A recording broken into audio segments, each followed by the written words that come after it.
Good morning. Have you ever taken a road trip to LA? If you have, then you've probably driven on Highway 5 for a good part of that trip. And if you've never driven down Highway 5, let me tell you, it is boring.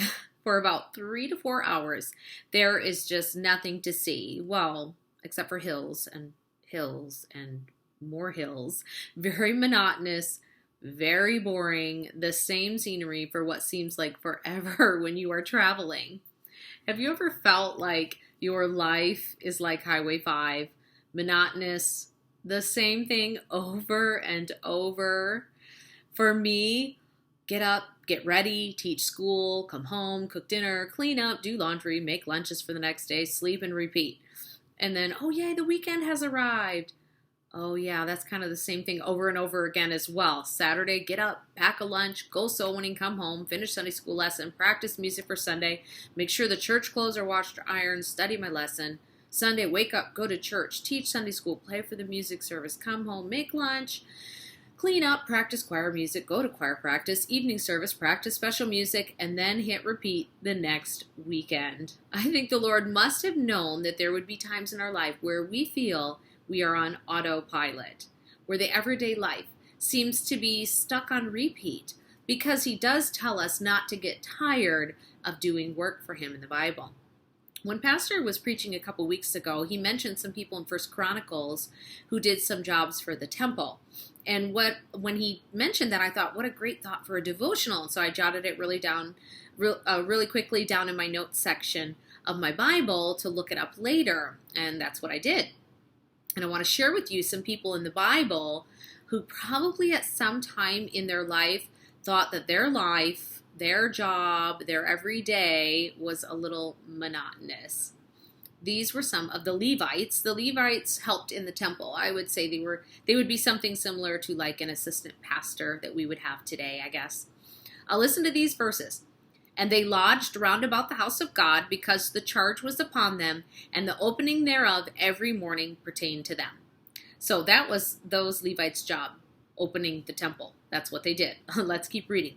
And certain of them had the charge of the ministering vessels, that they should bring them in and out by tale.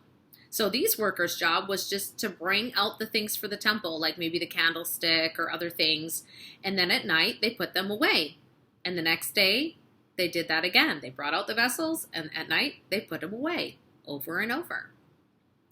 Some of them also were appointed to oversee the vessels and all the instruments of the sanctuary, and the fine flour and the wine and the oil and the frankincense and the spices.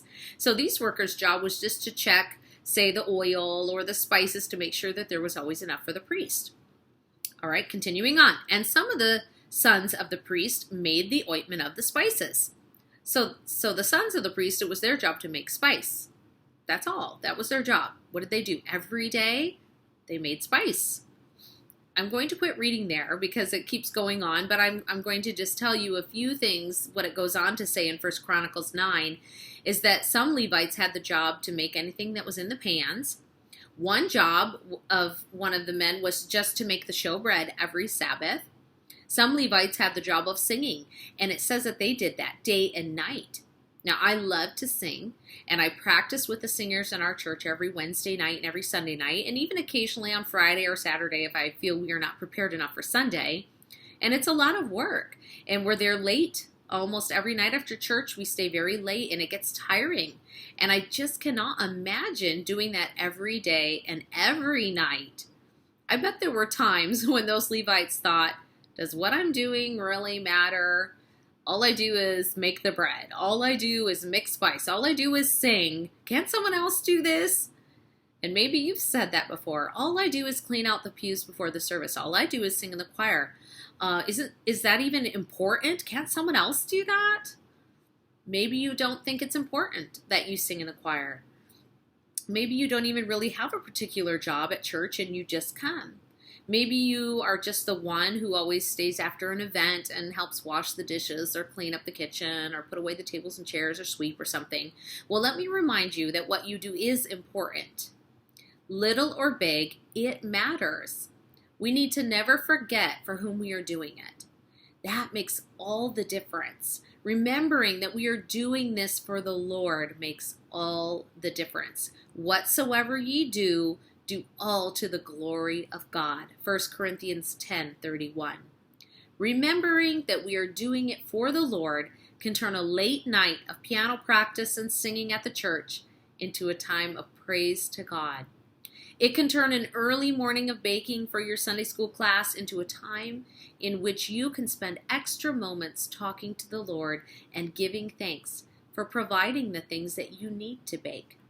Don't let the monotony of your everyday life get to you. And let us not be weary in well-doing, for in due season we shall reap if we faint not. Galatians 6:9. Has your routine, same, everyday life gotten boring to you, monotonous? Are you wondering if the little things you are doing for the Lord even matter? Just remember those workers in the temple in the Old Testament.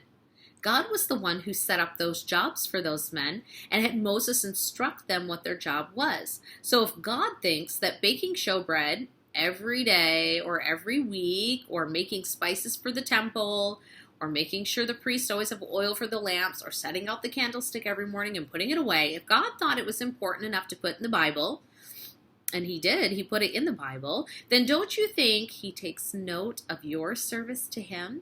I do. Whatever it is that you do for the Lord, it is important. Don't get weary with what you do. Stay faithful, work hard, and you will reap great rewards in heaven.